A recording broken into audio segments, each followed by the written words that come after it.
मरोमय नाम ले लेकर जनाबे गौसे आज़म का हमेशा नाम हो लब पर जनाबे गौसे आज़म का मरोमय नाम ले लेकर जनाबे गौसे आज़म का हमेशा नाम हो लब पर जनाबे गौसे आज़म का। तमन्ना है मेरा ये बस खुदाइया दावत मान रस बना दे सगदारे बना दे सगदार अक़दस जनाबे गौसे आज़म का बना दे सगदार अक़दस जनाबे गौसे आज़म का मरोमय नाम ले लेकर जनाबे गौसे आज़म का हमेशा नाम हो लब पर जनाबे गौसे आज़म का। मुअज़्ज़ज़ हाज़िरीन, पवित्र रबीउल सानीर द्वितीय जुमा, विशेष करे आजकेर गौसे पाकेर जे बागदादेर शहर इराकेर शहर जे फाते अजदाहमेर महफिलटा प्रति मासे आमरा सब जायगाय करे थाकी, से महफिलेर खास डेट गौसे पाकेर दरबारे चलছে। আমাদের বাংলাদেশের চাঁদটা অনুযায়ী আমাদের আজকে রাত্র থেকে শুরু হবে, তবে আরবের হিসাবে বাগদাদ শহরের ফাতে আজদাহমের মাহফিল এবং গৌসে পাকের সেই ওফাতের দিবসটা আজকের থেকেই পালন হচ্ছে। সেই রবিউল সানি মাসের দ্বিতীয় জুমায় আল্লাহ পাকের অশেষ মেহেরবানিতে আল্লাহ যে আমাদেরকে আসার তৌফিক দিয়েছেন, আমরা শুকরিয়া আদায় করি, বলি আলহামদুলিল্লাহ। লক্ষ কোটি দরুদ ও সালাম আল্লাহর প্রিয় মাহবুব নবী দু জাহানের বাদশাহ নবী মুহাম্মদুর রাসূলুল্লাহ সাল্লাল্লাহু আলাইহি ওয়াসাল্লামের। মুআজ্জাজ সদরে মুহতারাম, আজকে খুতবাওয়ালা আলোচনা করেছেন আল্লাহর প্রিয় বন্ধুদেরকে নিয়ে। কোরআনের ভাষায় ওলি বলা হয়, বাংলাতে আমরা বন্ধু বলি অথবা প্রিয় বলতে পারি। আপনি যদি কোনো মানুষের একান্ত লোক হন, তাহলে ওই ব্যক্তি আপনাকে বন্ধু বলেও ডাকতে পারে, প্রিয়জন বলেও ডাকতে পারে, কাছের মানুষ বলেও ডাকতে পারে। তো কোরআনের ভাষায় ওলি বলা হয়, কোরআনে এসেছে আউলিয়া। আউলিয়াটা হলো বহু বছর, ওলিটা হলো এক বছর। ওলি শব্দের বাংলাই হলো বন্ধু। আমাদের দেশে শুধু ঘুরাইয়া ঘুরাইয়া ফেস লাগাইয়া দেয় যে কোরআনে কোনো ওলি নাই। কোরআনে ওলি থাকবো, ওলি থাকবো মাজারে। আলহামদুলিল্লাহ বলবেন না? কোরআন শরীফে ওলি থাকবে কেন? ওলির শব্দ থাকবে। ওলি তো থাকবে মাজারে, খানকায়, বিভিন্ন জায়গায়। কোরআন শরীফে ওলি আসবে কেন? ওলির শব্দ কোরআন শরীফে আছে না, এটা হলো সবচেয়ে বোঝার বিষয়। তো কোরআন শরীফে যেটা আছে সেটা হলো আউলিয়া। আউলিয়া হলো বহু বচন, আউলিয়া। ওলি হলো এক বচন, ওলির বাংলা হলো বন্ধু। এখন বন্ধু কে হবে, কিভাবে হবে, সেই বিষয়গুলো কিন্তু আল্লাহ বলে দিয়েছেন। আমাদের কিছু কিছু আলোচনায় একপাক্ষিক হয়ে যাওয়ার কারণে আমরা মানুষ একটু অন্যরকম হয়ে যায়, যে আমরা বুঝতে দেরি হয় যে আসলে গাউসুল আজম বা গৌসে পাক এটা একটা চেয়ারের নাম, এটা ওনার নাম না, এটা ওর একটা মাকামের নাম। যেমন আপনি আমাদের কুমিল্লা মেয়র একটা চেয়ারের নাম, মূলত সাক্ষু সাহেবের নাম মেয়র না, বা আরো যারা আসবে বা এসেছে ওনার নাম মেয়র না। মেয়র হইল সিটির আওতাধীনের একটা চেয়ারের নাম, ঠিক এমনি গাউসুল আজম হইল একটা চেয়ারের নাম, একটা সম্মানের জায়গার নাম। এই মাকামে উনি ফুসতে ফুসতে যেই পরীক্ষাগুলি দিয়েছে, আল্লাহু আকবার। আমরা তো কেন শুনি যে গাউসুল পাক মায়ের পেটে ওলি হয়েছে, এত সোজা বিষয় ছিল না।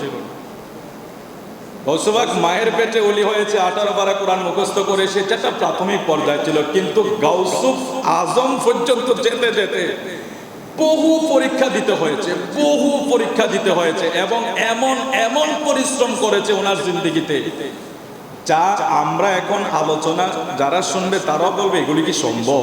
মানে আমাদের কাছে এরকম মনে হবে যে এটা কি কোনোদিন সম্ভব। কিন্তু যারা আল্লাহকে রাজি খুশি করতে চায়, ওই যে আল্লাহর বন্ধু হতে চায়, দুনিয়ার বন্ধুদের অবস্থা দেখেন না, মাঝে মাঝে আত্মহত্যা করে। তো একজন ব্যক্তির বন্ধু ব্যক্তিকে না পাইয়া যদি আত্মহত্যা করে, তা আত্মহত্যাটা কখন থেকে হয়?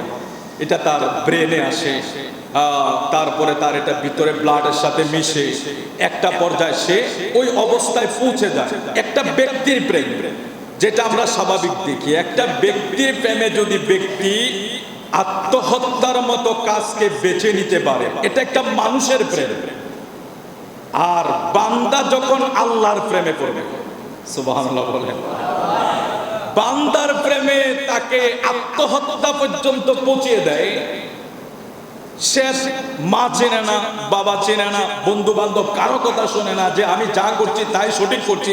মানে সে একজনের প্রেমে এতটাই অন্ধ হয়ে গিয়েছে যে তাকে হাজারো বুঝাইলে সে আর বুঝতেছে না। একটা ব্যক্তির প্রেমে যদি ব্যক্তির এই অবস্থা হয়, আর এই ব্যক্তিকে যিনি সৃষ্টি করেছেন, যিনি স্রষ্টা, তিনার প্রেমে যদি কোনো বান্দা পড়ে যায়, তখন আল্লাহু আকবার, তখন তার অবস্থা কি হয় সেটা সব ওলিদের বেলায় ছিল, কিন্তু গাউসে পাকের বেলায় এটা ভিন্ন ছিল। আমরা আলোচনা করবো ইনশাআল্লাহ। আজকে রাত্রে যেহেতু ফাতিহা আজদম হবে, আমরা যতটুকু পারি জুমাতে আমরা কিছু মেসেজ দেব। কারণ আউলিয়ায়ে কেরাম হলো, আমরা তরিকা গ্রহণ করি, আমরা যখন মুরিদ হই তখন বলি কাদরিয়া তরিকাতে আমি সবক নিলাম, মুরিদ হইলাম। এই বিষয়টা এত সোজা না। তরিকা শব্দের অর্থ হইল রাস্তা, এটা আমরা বুঝে নিতে হবে। তরিকা শব্দের অর্থ হইল রাস্তা। এখন আমি কার রাস্তা ধরলাম? ফিরানে পীর দস্তগীর যে রাস্তায় হেঁটে আল্লাহর বন্ধু হয়েছে, আল্লাহর প্রিয়জন হয়েছে, ওই তরিকাটাই আমাদেরকে দেখাইয়া দিতেছে যে আমি এই রাস্তাকে বাদ দিয়া এই রাস্তায় হেঁটে আমি আল্লাহর বন্ধু হয়েছি। এখন তোমরা যদি আমার তরিকায় চলো, আমাদের দেশে অনেক মনে হয় তরিকা কি আবার এই, আরে ভাই এটা অন্য কিছু না, এটা স্বাভাবিক বিষয়, এটা বুঝে নিয়েন, এটা একটা রাস্তা, মানে এটা সোজা সিরাতুল মুস্তাকিম যেটাকে বলা হয়, ইহদিনাস সিরাতুল মুস্তাকিম যেটাকে বলা হয়। তো এটা সোজা বিষয়।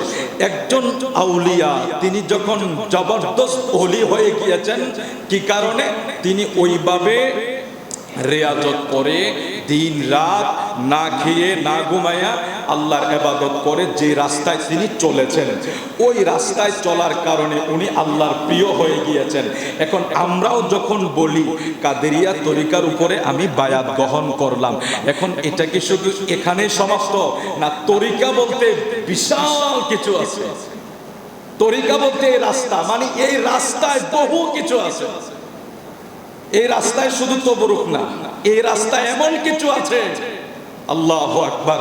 আমরা সেখান থেকে গাউসে পাকের জীবনী থেকে এবং আমাদেরকে এই তরিকার রাস্তাগুলি আমাদেরকে শিখার আল্লাহ তৌফিক দেখ, এবং এই রাস্তাগুলিতে চলা মানে আমি আমাকে পরিবর্তন করা, আমি আখিরাতের পুঁজি নেওয়া, আমি আমার আমল নামাকে ভারী করা, ঈমানকে মজবুত করা। আল্লাহ কবুল করুক, জোরে বলে আমিন।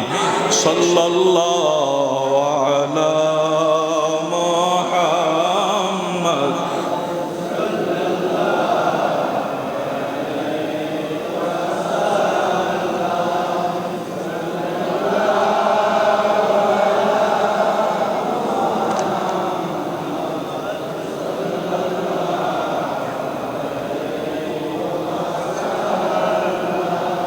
والذي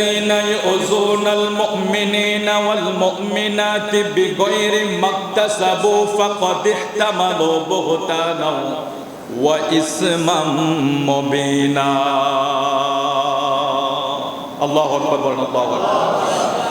আল্লাহ বলে যারা ঈমানদার পুরুষ এবং নারীদেরকে অপরাধমূলক কোনো কাজ না করা সত্ত্বেও কষ্ট দেয়, তারা তাদেরকে সুস্পষ্ট অপবাদ দিল, আর ওই পাপের বোঝা নিজের মাথায় তারা উঠাইয়া নিল। এই আয়াতে কারিমায় আল্লাহ পরিষ্কার করে দিলেন, যারা ঈমানদার নারী, ঈমানদার পুরুষ, যারা মুমিনে মুকাম্মেল, যারা আল্লাহ পর্যন্ত পৌঁছে গেছে, অথবা যারা ঈমানের সাথে ইবাদত করে, ঈমানের সাথে সিজদা দেয়, ঈমানের সাথে কোরআন তেলাওয়াত করে, তাহাজ্জুদ, রুকু, সিজদা, তাসবিহ, তাহলিল, দুরূদ শরীফ আদায় করে, ওই সমস্ত ব্যক্তিদেরকে তোমরা অপবাদ দিও না। যদি তাদেরকে মিথ্যা অপবাদ দাও, এই ফুদাটা বরং তুমি নিজের কাঁধের উপরে চাপিয়ে নিলা। আমার রাসূল হাদিসে মুবারকায় বলে, উম্মত রে, কোন মুমিন রে মিথ্যা অপবাদ দিও না। যদি মিথ্যা অপবাদ দাও, তাইলে সেটা সবচেয়ে বড় গুনার অন্তর্ভুক্ত হইয়া যাবে। নাউজুবিল্লাহ বলেন। এই আয়াতের অনেক লম্বা ওয়াজ আছে, আমি এখান থেকে কিছু জিনিস আমরা বের করি। এটা হলো, আল্লাহ নিষেধ করেছেন মুমিন নারী পুরুষকে কষ্ট দেওয়ার জন্য। এখন না জেনে, না শুনে, না বুঝে ওই মুরিদে খারাপ কিছু করছে, আমি পীর সাহেবকে গালি দিয়ে ফেললাম।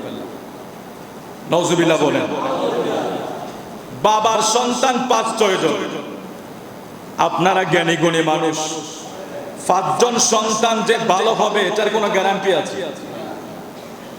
5 জন 5 রকম হতে পারে, আবার 5 জন ভালো হতে পারে, কিন্তু তার ভিতরে একজন একটু ডিস্টার্ব আছে, এর জন্য বাবাকে গালি দেওয়া যেমন বোকামি, ঠিক তেমনি ভাবে একজন মুমিন নারী, মুমিন পুরুষ যারা আল্লাহকে রাজি খুশি করে, আল্লাহর বন্দেগী করে, ওই সমস্ত ব্যক্তিদেরকে না জেনে গালি দেওয়া, না জেনে কোন অপবাদ দেওয়া, যেটা আমাদের দেশে চলে। কখনো গৌসে পাক নিয়া, কখনো খাজা গরিবে নওয়াজ নিয়া, কখনো শাহজালাল ইয়ামিনীকে নিয়া। কোনটা ধরে? ওই অমুক জায়গায় গান বাজাইছে, অমুক জায়গায়, আরে ভাই অমুক জায়গার গান অমুক জায়গায়, যেখানে যেটা আছে ওটা বলেন, কিন্তু একটা জায়গার দোষ নিয়ে আরেকজনের ঘাড়ে চাপায়া আল্লাহ মাফ করে দেয়। আল্লাহ নিষেধ করেছেন এই সমস্ত কষ্টদায়ক অপবাদ। কারণ যারা মুমিন তারা মনে মনে কষ্ট পায়, তারা জবান দিয়া কাউকে উত্তর দেয় না।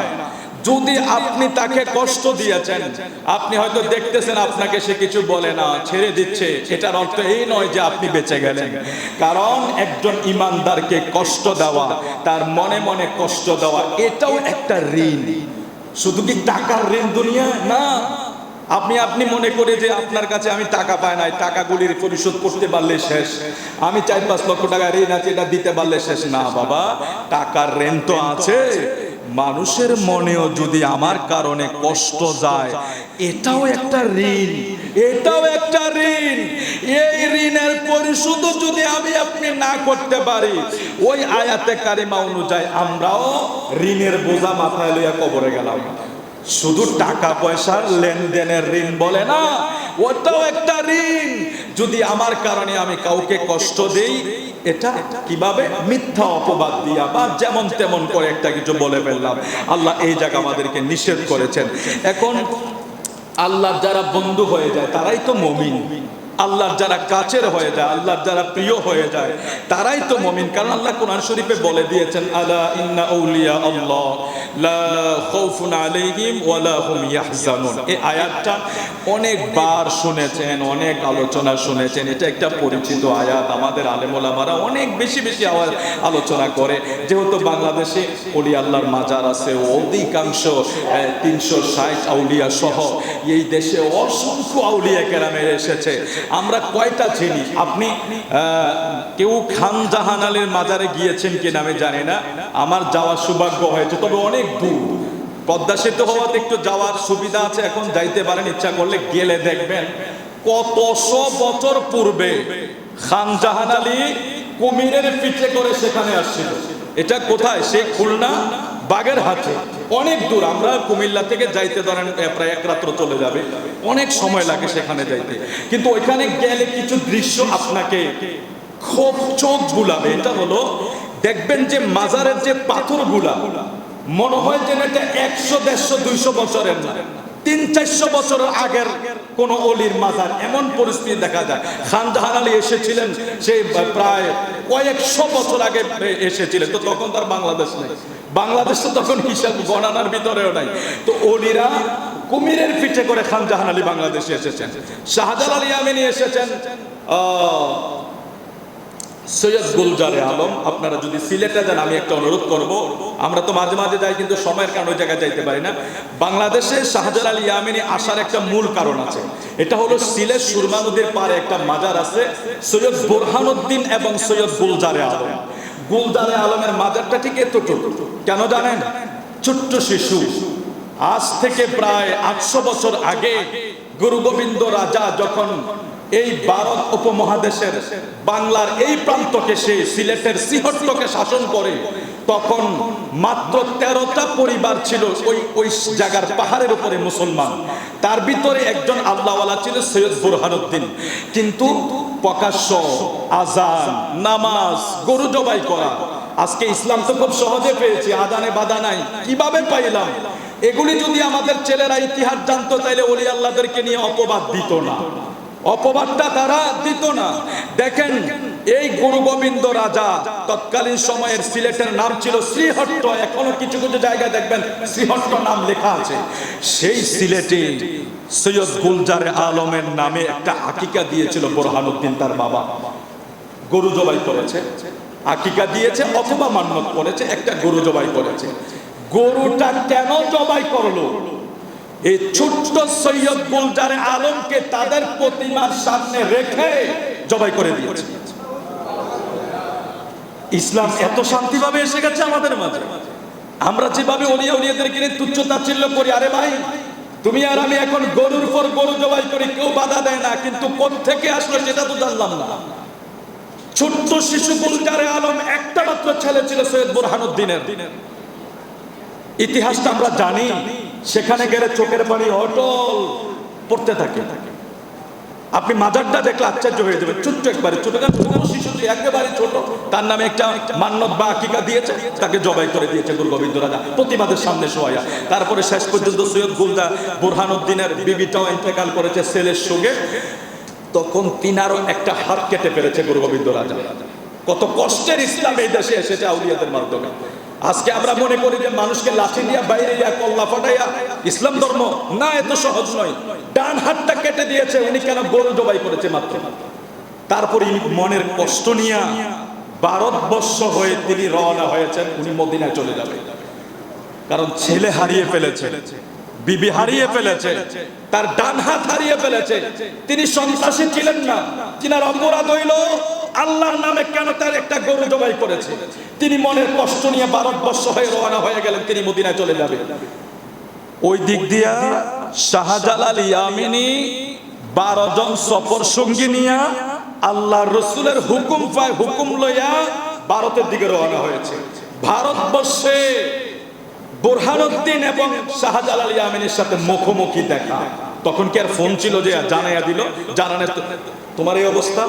তখন বিস্তারিত ঘটনাটা শুনে শাহজালাল ইয়ামানি আস্তে আস্তে ভারতবর্ষে রিয়াজত কইরা 360 আউলিয়ার সফর নিয়া এই বাংলাদেশে মুখ করার একমাত্র সূত্রপাত হইল বুরহানুদ্দিনের ছেলে গুলজারে আলমকে কেন জবাই করলো, উনি এর জন্য বাংলাদেশের দিকে রওনা হয়েছে। সুবহানাল্লাহ। সিলেট সুরমা নদী পার হইলেন, বিজয় করলেন। আধ্যাত্মিক শক্তি দ্বারা তৎকালীন সময় নাসিরউদ্দিন সিপাহসালার আজানে গুরু গোবিন্দর রাজ্য শেষ। কি পাওয়ার ছিল! এই জন্য এখানে কিছু কথা আছে, কিছু জ্ঞানের কথা শোনেন। একটা পাওয়ার হলো ব্রেনের, আরেকটা হলো কলবের। ব্রেনের শক্তি দিয়া মানুষ প্লেন উড়ায়, রকেট উড়ায়, বিমান বানায়, জাহাজ বানায়, চাঁদের দেশে যাওয়ার ব্যবস্থা করে। এটা হলো ব্রেনের শক্তি। আর কলবে যারা শক্তিমান হয় ওরা সেকেন্ডের ভিতরে গোটা দুনিয়া ঘুরে আসতে পারে। যে কারণে মাওলা আলী কাররামুল্লাহ ওয়াজহুর সামনে জিবরিল আমিন এসে বলছে, হুজুর আল্লাহর ফেরেশতা জিবরিলটা কোথায় আছে একটু বলেন দেখি। আচ্ছা জিবরিল তো সামনে, অর্থাৎ মানুষের সুরত ধরে আসছে, তো বলছে কোথায় আছে বলেন। আচ্ছা ঠিক আছে আমাকে একটু সময় দাও। তিনি চোখ বন্ধ করলেন, কিছুক্ষণ পরে চোখ মেললেন। আচ্ছা আমি তো জিবরিলকে কোথাও দেখি না, সাত আসমানে খুঁজলাম, জান্নাত সব জায়গায় খুঁজলাম, জিবরিলকে কোথাও দেখি না, কিন্তু আমার সামনের জায়গাটা এখনো দেখা বাকি আছে। আপনি মনে হয় জিবরিল। এই ব্রেনের শক্তি দিয়া ৬০০০ মাইল ফাড়ি দিতে এখনো ৬ ঘন্টা সময় লাগে। আর আত্মার শক্তি দিয়া যারা আল্লাহর প্রিয় হয়ে গিয়েছে তারা এই কলবের শক্তি দিয়া সেকেন্ডের ভিতরে গোটা বিশ্ব ভ্রমণ করে বলতে পারে। গাউসে পাকের কেরামত শুনলে আমাদের দেশের মৌলবীরা খিলখিল করে হাসি দিয়ে ওঠে। ফিরানে ফির দস্তগীর রমজান মাসে একই টাইমে ৭০ জায়গায় ইফতার করেছে। এখন আমাদের দেশে এগুলি মৌলবীরা বলতে ভয় পায়, কারণ কি জানি হয়। ওরে ভাই কথাগুলি ডকুমেন্ট আপনি চাইতে পারেন কিন্তু লাঠি দিয়ে আঘাত করতে পারেন না। এখন সমস্যা হয়ে কিছু জানেন, আমার কথাটা ডকুমেন্ট আছে, আপনি চাইলেন না, কিন্তু আপনার কাছে ভালো লাগলো না, আপনি আমাকে আক্রমণ করে বসলেন। এই হল এখন বর্তমানের পরিস্থিতি। আল্লাহ আমাদেরকে হেফাজত করুক। তো বলছিলাম এই দেশের ইসলাম আউলিয়া কেরামের মাধ্যমে এসেছে। এই শুকরিয়াটা কমপক্ষে কইরেন, মাজার ভেঙে দেন, ওলি আল্লাহর মাজার, ওলি আল্লাহর সম্মান আমাদের গ্রামের ভাষায় বলে আর কি লাউয়ের বিসি। এটা দুনিয়ায় থাকতে দানা থাকে একটা, মাটির নিচে গেলে এটা থেকে অনেকগুলি লাউ খাওয়া যায়। ঠিক ওলি আল্লাহরা যখন দুনিয়া থাকে পাওয়ার যদি থাকে 1 গুণ, মাটির নিচে গেলে আল্লাহ আরো 9 গুণ বাড়িয়ে দেয়। সুতরাং মাজার ভেঙ্গে এই করে সেই করে এগুলি হলো জাগতিক কর্মকাণ্ড। যারা করবে ওদের বিচার আল্লাহর হাতে ছেড়ে দিলাম, আল্লাহ ওদের বিচার করবে। এদেশে কেউ বিচার করবে না, ওদের বিচার কে করবে? কারণ এমন এক দেশে বসবাস করি যার হাতে ক্ষমতা তার পক্ষে ফতুয়া। দুর্গা পূজাও যান কোনো ফতুয়া নাই, ওখানে যে গীত গান কোনো ফতুয়া নাই। আশ্চর্য হয়ে গিয়েছে, রাসূল বলেছেন শেষ জামানায় এমন কিছু আমার উম্মতের ভিতরে হবে যারা পূজার সাথে এই দেশের মানুষ পূজা করবে, দুর্গা পূজা করবে, তাদের মন্দির সাজাবে, তাদের ধর্ম পালন করবে, এতে আমাদের 1% আপত্তি নাই। তাদেরকে সর্বোচ্চ নিরাপত্তা দেওয়ার দায়িত্ব আমাদের। ঠিক আছে, এটা রাষ্ট্র দেখবে, রাষ্ট্রীয়ভাবে প্রশাসন আছে, কিন্তু দাড়ি, হায় হায়, টুপি, পাগড়ি এগুলি নিয়ে ওই মোল্লা সাহেব দুর্গার সামনে বসে আছে। আবার বসে যেয়ে বলতেছে আলহামদুলিল্লাহ আমি যে আপনাদের এখানে আসতে পারছি, আলহামদুলিল্লাহ। কিরে বাবা, ছোট্টবেলার কথা বলে আমরা যখন হেফজখানায় পড়তাম তো আমাদের মাদ্রাসার একটা গ্রাম পাশে হিন্দু বাড়ি ছিল, পূজা হইত। তো মাদ্রাসার ছেলেকে সবাই ভালো নাকি, কিছু ছেলেরা আছে দুষ্ট, ওরা যেভাবে হোক ওখানে যাবে, মানে দেখতে যাবে, এটা তাদের ভিন্ন মাইন্ড ছিল, দেখতে যাবে। হুজুর যদি জানতে পারছে যে ছেলেরা কেউ গিয়েছে, বিশ্বাস করেন এখনকার সময় তো নেট ফিডা দিলে আপনারা নেড়ে ছেড়ে দেন যে হুজুরে মেয়েরা শেষ করে দিয়েছে। হুজুরের কোমর একটা গামছা বাঁধছে, ব্যাগ ছিল এত বড়, কি ফিডা গরুর এমনি ফিরছে না, শুধু পূজাতে যাওয়ার কারণে। এরকম বয়সে হ্যাঁ বোর্ডের লেগে যায় না, গেছে এমনি বাচ্চা মানুষ, ছাত্র মানুষ, মানে দুষ্টামি করতেই পারে, ছাত্র বয়সে তো কতজনে কত কিছুই করে, কিন্তু এটাও আমাদের হুজুররা বরদাস্ত করে নাই, মেনে নেয় নাই। আর এই দেশের মোল্লা মৌলবীরা দাড়ি টুপি পাগড়ি লাগাইয়া কি এক অবস্থা। আপনি দেখেন, আপনি যদি নেটটা খোলেন দেখবেন মন্দিরে কোনো আর হিন্দু দেখা যায় না, সব টুপি ওলা দেখা যায়। ওরা কি করতেছে, শুকরিয়া জানাইতেছে। আমি আপনাদের এখানে এসে আরেকটা কথা খুব কষ্ট লেগেছে, একটা লোক নেতা যাইয়া বলতেছে পূজা এবং রোজা এটা মুদ্রার এফিট আর ওফিট। আমি বুঝি না কেমন করে দেশের মুসলমান এগুলি মেনে নেয়। আরে ভাই, হিন্দু ধর্মে তার পূজা দুর্গা করবে, তাকে আমি আঘাত করব না, এটা আমার ধর্মের দায়িত্ব। কিন্তু এর অর্থ এই না আমি যাই তাকে কি বলবো আলহামদুলিল্লাহ আমি এখানে আসতে পেরে শুকরিয়া আদায় করতেছি।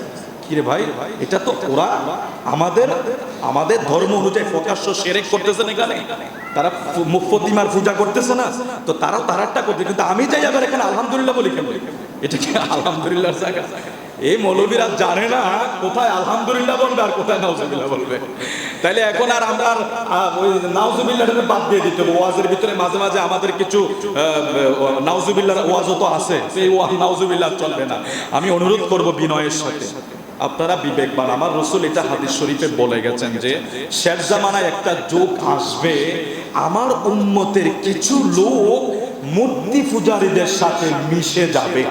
বুঝতে পারছেন? এটা আমার তিরমিজি শরীফের হাদিসে আছে, ইবনে মাজাতে আছে, অনেক হাদিস শরীফে আমার রাসূল এই ভবিষ্যৎবাণীটা করেছেন যে আমার উম্মতের কিছু লোক মূর্তি পূজারীদের সাথে মিশে যাবে।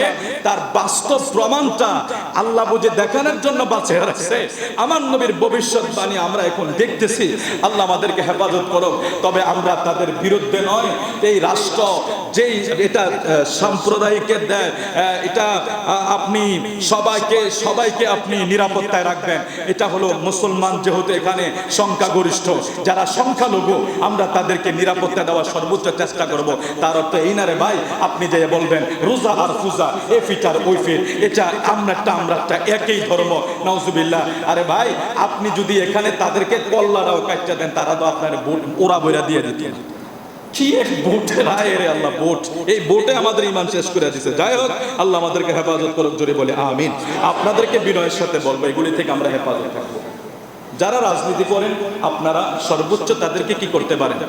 প্রটোকল দিতে পারেন, কিন্তু যাইয়া ফনাম প্রশাস আবার আলহামদুলিল্লাহ বলে এগুলি যাতে না করেন, কমপক্ষে আপনারা করেন না। আমার সামনে যারা আছেন তারা কইরেন না, এটা আমার দায়িত্ব। আবার খানাও খায় কি রে, এটা কি আপনি জানেন? ইন্নামাল মুশরিকুনা নাজাসুন, ইন্নামাল মুশরিকুনা নাজাসুন।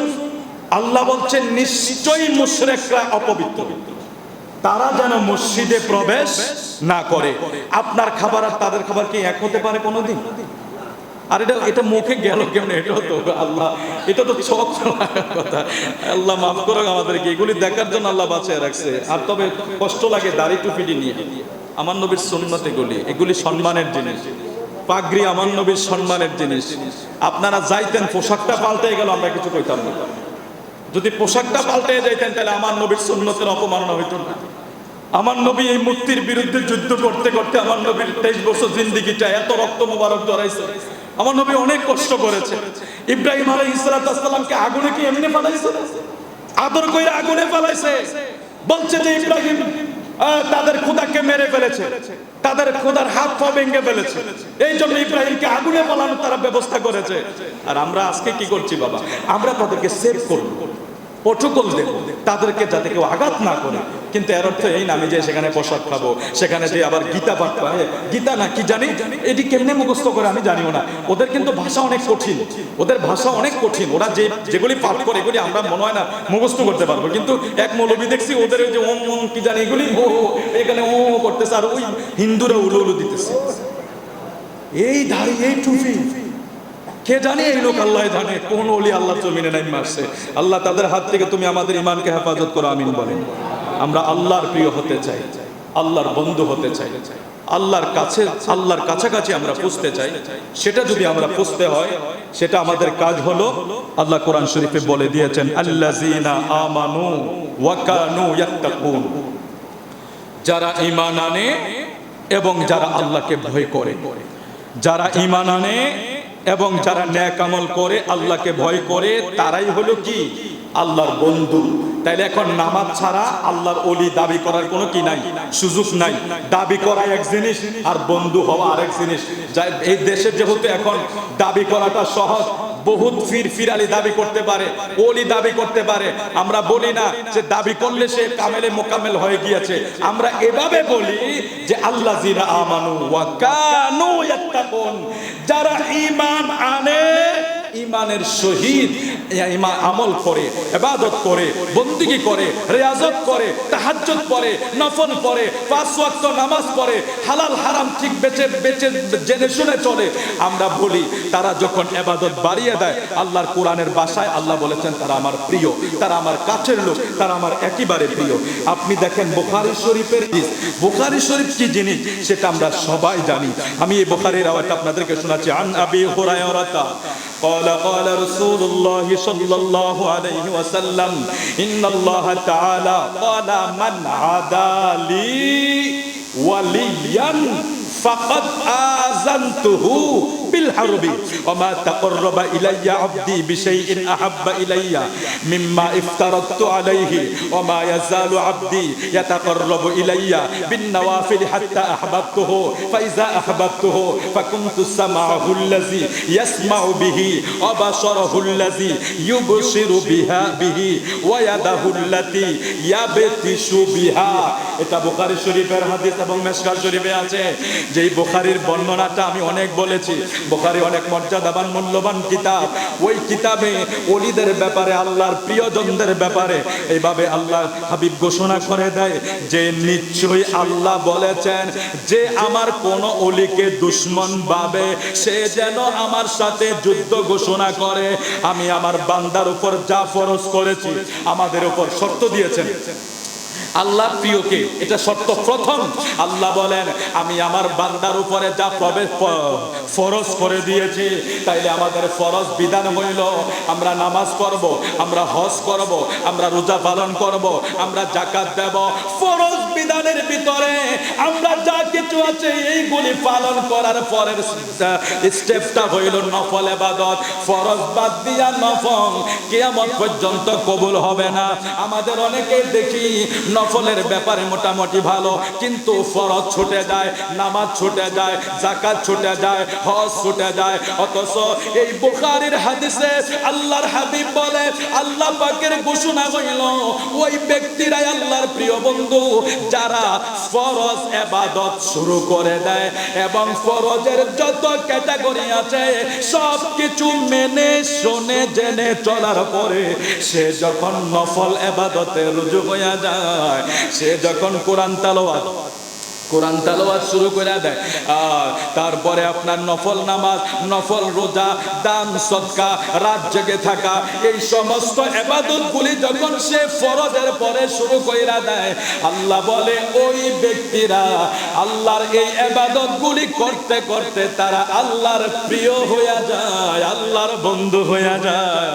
সুবহানাল্লাহ। এই বন্ধুদের অনেক পুরস্কার আছে, এই বন্ধুদেরকে আল্লাহ পুরস্কার দেয়। আমি যদি শুধু গাউসে পাকের পরিশ্রমের কথা আপনাদেরকে বলতে পারতাম, সময় থাকলে রাত্রে বলবো ইনশাআল্লাহ, তবে আপনারা তো আসতেন না, লোক পাবো না। গাউসে পাকের পরিশ্রমের কথাটা যদি শুধু বলতে পারতাম, 25 বছর গাউসে পাক পড়ালেখা করেছে, জ্ঞান অর্জন করেছেন। তৎকালীন সময়ের বর্তমান অক্সফোর্ড, হার্ভার্ড ইউনিভার্সিটি, আমরা যেগুলিকে বর্তমান সময়ে সবচেয়ে বড় বড় ইউনিভার্সিটি বলি, গাউসে পাকের জামানায় সবচেয়ে বড় অক্সফোর্ড বলা হইতো মাদ্রাসায়ে নিজামিয়া, যেটা ইরাকের বাগদাদে মাদ্রাসায়ে নিজামিয়া ছিল ওই সময়ের সবচেয়ে বড় ইউনিভার্সিটি। গাউসে পাক ওই মাদ্রাসায় তৎকালীন সময় পড়াশোনা করেছেন এবং 25 বছর পড়াশোনাই করেছেন, আর বাকি 25 বছর জঙ্গলায়, পাহাড়ে, জঙ্গলে।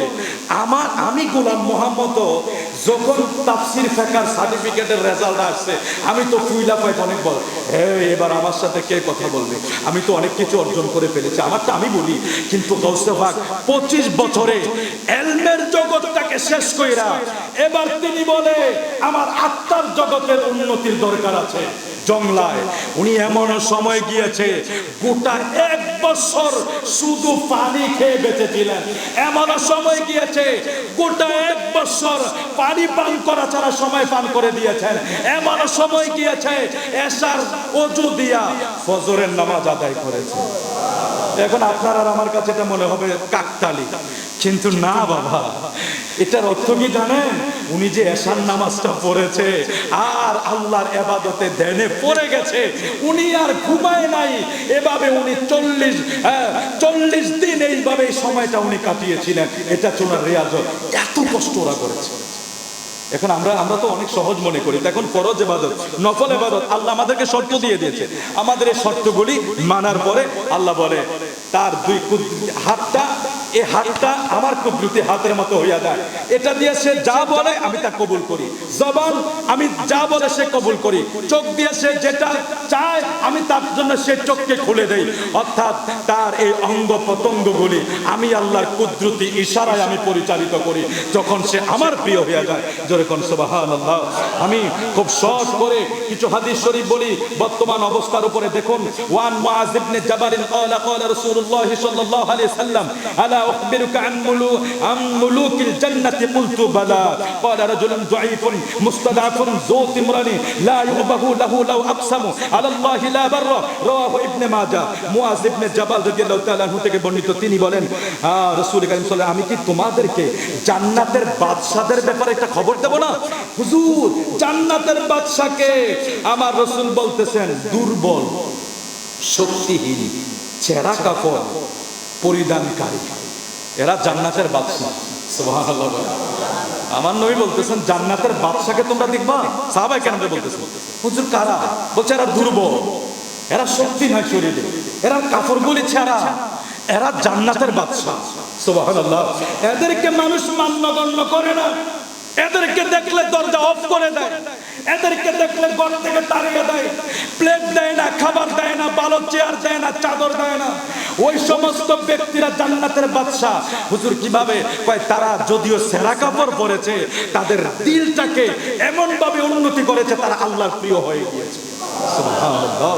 আর অনেক হাদিস শরীফ আছে, রাসূল কারীম সাল্লাল্লাহু আলাইহি ওয়াসাল্লাম রুব্বা আশআসা আকবার মাদফুউন বিল আবওয়াবি লাউ আকসামা আলা আল্লাহি লা আবাররা রাওয়াহু মুসলিম। রাসূল বলেন এলোমেলো চুল বিচিষ্ট, দুলায় আবৃত দরজা হতে তাড়ায়া দিও না, কারণ এরা অনেকে আল্লাহর ওলি। এই দেশের লোকেরা দায়িত্ব নিয়েছে মানুষের মাথা কামায় দেওয়া।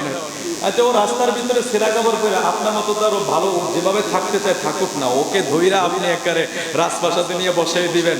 আরে ভাই, রাজপ্রাসাদ আর রাস্তা এটা ডিফারেন্স আছে। ওই কি জানি একজন আল্লাহর একজন বাদশাকে যে যখন বলছে যে খিজির আলাইহিস সালাম যে আমি আমার গোড়াটা কষতেছি ছাদের উপরে, তো বাদশা তুমি কি পাগল হইছো? বাড়ির ছাদের কি গোড়া পাওয়া যায়? বাদশা পাগল তো আমি না, মালিক বিন দিনার। পাগল তো তুমি। কেমনে? বিল্ডিং এর ছাদে যদি গোড়া না পাওয়া যায়, বাদশাহের রাজপ্রাসাদে পয়সা আল্লাহ পাওয়া যাবে না। গোড়া খুঁজতে যদি জঙ্গলায় যাইতে হয়, আল্লাহকে খুঁজতে হলেও পাহাড়ে জঙ্গলে খুঁজতে হবে, ওইখানে রিয়াজত করতে হবে। মালিক বিন দিনার সুদা বের হয়ে গেছে, পরিবর্তন দেখছেন? সুদা বের হয়ে গেছে, সব ছেড়ে দিয়েছে, রাজা বাদশাহ সব ছেঁড়া কাপড় পরে বের হয়ে গেছে রাস্তার ভিতরে, জঙ্গলায় জঙ্গলায় রেয়াজত শুরু করে দিয়েছে। তো রাসূল বলছেন যে তোমরা এলোমেলো চুল বিশিষ্ট যারা ছেঁড়া কাপড় পরে সালাদ সব পরে তাদেরকে তোমরা গালি দিও না, কারণ এদের ভিতরে অনেকে আছে কি আল্লাহর বন্ধু, তারা যদি আল্লাহর কাছে কোনো কিছু বলে বসে আল্লাহ এটা ফিরাবে না, এমন হয়ে যাবে আল্লাহ তোমাকে শেষ করে দিবে, কারণ তারা আল্লাহর প্রিয়। এই আল্লাহর ওলিদেরকে যাতে আমরা চিনতে পারি, আল্লাহ কবুল করুক, চলে বলি আমিন। আমরা চেষ্টা করবো সেভাবে পরিবর্তন হওয়ার জন্য। শুধু ওয়াজ শুনা বসে থাকলে চলবে না, আমরা ওলিদের যে তরিকা, এই তরিকাটা আমাদের জীবনে আমরা বাস্তবায়ন করবো। আল্লাহ কবুল করুক। ওয়া আখিরি দাওয়ানা আলহামদুলিল্লাহি রাব্বিল আলামিন।